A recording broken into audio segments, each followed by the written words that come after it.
The Pope's personal exorcist, Father Gabriele Amorth, an occasionally earthy, witty, and practical guy, travels to a small Italian village where a man is said to be under the influence of a ghost. He walks into the chamber where the man was being held captive together with the local priest. He refers to the spirit as Satan when exorcising the man and puts it into a pig that was brought in for the ritual. Amorth shoots the pig with a shotgun as soon as the spirit enters it. Because he did not have permission to act from his superiors, this episode throws him into difficulties with a church tribunal. Lumumba, a sympathetic African bishop, is one of the tribunal's members, but Sullivan, a vengeful American cardinal, is also a member. He is suspicious of exorcism and even demonic possession.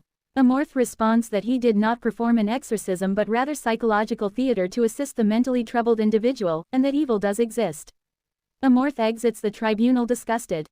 The Pope then gives him the task of traveling to Spain to see a little kid named Henry who is possessed.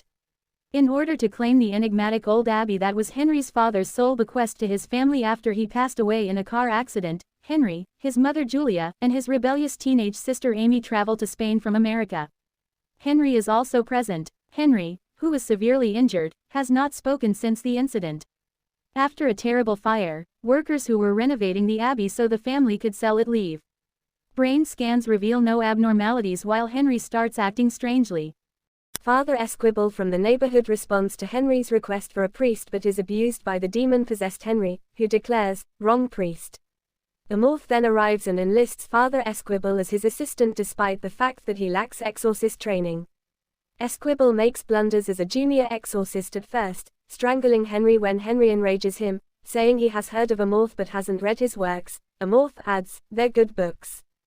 The two undertake several unsuccessful attempts to exorcise Henry. Amy has occasionally been possessed by Henry's demon. Julia has not been a religious follower since Julia was a young child, but Amorth persuades her to pray. While examining documentation about the Spanish case in Rome, the Pope becomes ill and is admitted to the hospital. Amorth considers a well on the abbey grounds that leads to a complex that the church has closed up to be dangerously demonic. He discovers that the exorcist who founded the Spanish Inquisition was possessed, which allowed him to penetrate the church and commit numerous crimes, including the founding of the Inquisition. Amorth discovers that the church covered this up as well. He also discovers Henry's demon's name, Asmodeus, which will help with the exorcism.